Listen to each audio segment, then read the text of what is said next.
Chapitre 14. En ce temps-là, Hérode, qui était au pouvoir en Galilée, apprit la renommée de Jésus. Alors là, je m'arrête de suite pour parler d'Hérode dans Matthieu. Là, c'est Hérode Antipas. Je vais faire un récapitulatif des Hérodes, c'est un peu une dynastie. On a vu au début de Matthieu, Hérode le Grand. Il règne au moment de la naissance de Jésus. Il est celui qui fait massacrer les enfants de Bethléem, on l'a vu dans Matthieu chapitre 2, et il meurt peu après la naissance de Jésus. Et là, au chapitre 14, c'est Hérode Antipas, c'est l'un de ses fils, nommé tétrarque, gouverneur d'une partie du territoire. Il règne sur la Galilée et la Pérée. C'est lui qui fait emprisonner Jean-Baptiste et finalement le fait décapiter à cause d'un vœu imprudent lors d'un banquet avec la danse de Salomé. On le verra plus tard. Et c'est aussi ce même Hérode Antipas que Jésus rencontrera au moment de sa passion. Mais ça aussi, on le verra dans l'évangile de Luc au chapitre 23. Alors pourquoi cette conclusion fréquente ? Eh bien parce que les évangiles ne précisent pas toujours clairement que ce ne sont pas les mêmes personnages. Le nom Hérode est un titre dynastique autant qu'un prénom, un peu comme Pharaon. Donc je reprends. En ce temps-là, Hérode, qui était au pouvoir en Galilée, apprit la renommée de Jésus et dit à ses serviteurs, celui-là, c'est Jean le Baptiste, il est ressuscité d'entre les morts, et voilà pourquoi des miracles se réalisent par lui. Car Hérode avait fait arrêter Jean, l'avait fait enchaîner et mettre en prison. C'était à cause d'Hérodiade, la femme de son frère Philippe. En effet, Jean lui avait dit « Tu n'as pas le droit de l'avoir pour femme ». C'est frontal, c'est courageux de dire ça. C'est risqué, mais c'est vrai. Et cette vérité, Hérode ne peut pas l'ignorer. Et cela nous parle aussi de nos propres résistances intérieures à la vérité. Parfois on la sent, cette vérité, on la devine, et parfois aussi on lutte contre elle. Hérode cherchait à le faire mourir, mais il eut peur de la foule qui le tenait pour un prophète.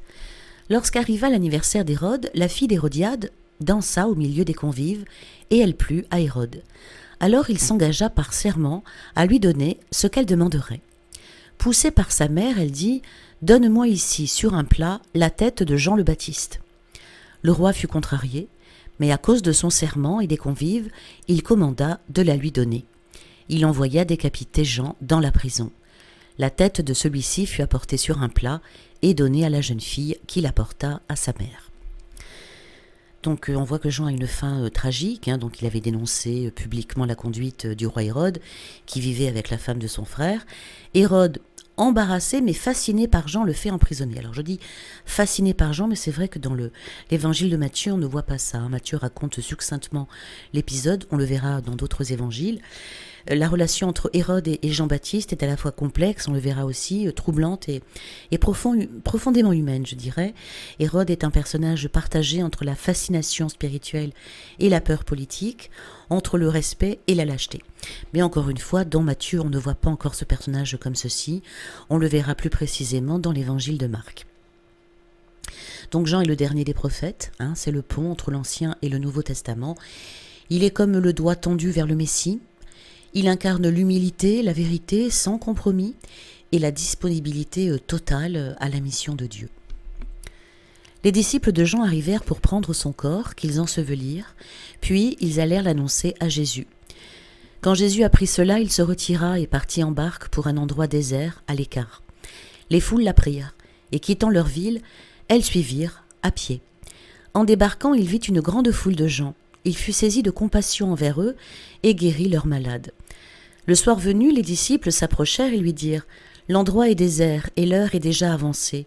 Renvoie donc la foule, qu'ils aillent dans les villages s'acheter de la nourriture. » Mais Jésus leur dit « Ils n'ont pas besoin de s'en aller. Donnez-leur vous-même à manger. » Alors ils lui disent « Nous n'avons là que 5 pains et 2 poissons. » Jésus dit « Apportez-les-moi. » Puis, ordonnant à la foule de s'asseoir sur l'herbe, il prit les 5 pains et les 2 poissons, et levant les yeux au ciel, il prononça la bénédiction. Il rompit les pains, il les donna aux disciples, et les disciples les donnèrent à la foule. Ils mangèrent tous, et ils furent rassasiés. On ramassa les morceaux qui restaient, cela faisait 12 paniers pleins. Ceux qui avaient mangé étaient environ 5000, sans compter les femmes et les enfants. Aussitôt Jésus obligea les disciples à monter dans la barque et à le précéder sur l'autre rive, pendant qu'il renverrait les foules. Quand il les eut renvoyés, il gravit la montagne à l'écart pour prier. Le soir venu, il était là, seul. La barque était déjà à une bonne distance de la terre, elle était battue par les vagues, car le vent était contraire. Vers la fin de la nuit, Jésus vint vers eux en marchant sur la mer. En le voyant marcher sur la mer, les disciples furent bouleversés. Ils dirent « C'est un fantôme ». Puis de peur, ils se mirent à crier. Mais aussitôt Jésus leur parla « Confiance, c'est moi, n'ayez plus peur ». Pierre prit alors la parole. « Seigneur, si c'est bien toi, ordonne-moi de venir vers toi sur les eaux. » Jésus lui dit « Viens ». Pierre descendit de la barque et marcha sur les eaux pour aller vers Jésus.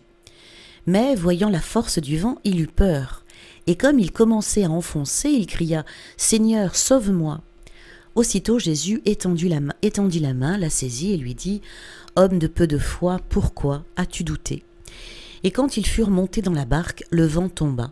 Alors ceux qui étaient dans la barque se prosternèrent devant lui et ils lui dirent « Vraiment, tu es le Fils de Dieu ». Après la traversée, ils abordèrent à Génézareth, ou Génézareth, je ne sais pas le prononcer. Les gens de cet endroit reconnurent Jésus, ils firent avertir toute la région et on lui amena tous les malades. Ils le suppliaient de leur laisser seulement toucher la frange de son manteau et tous ceux qui le faisaient furent sauvés.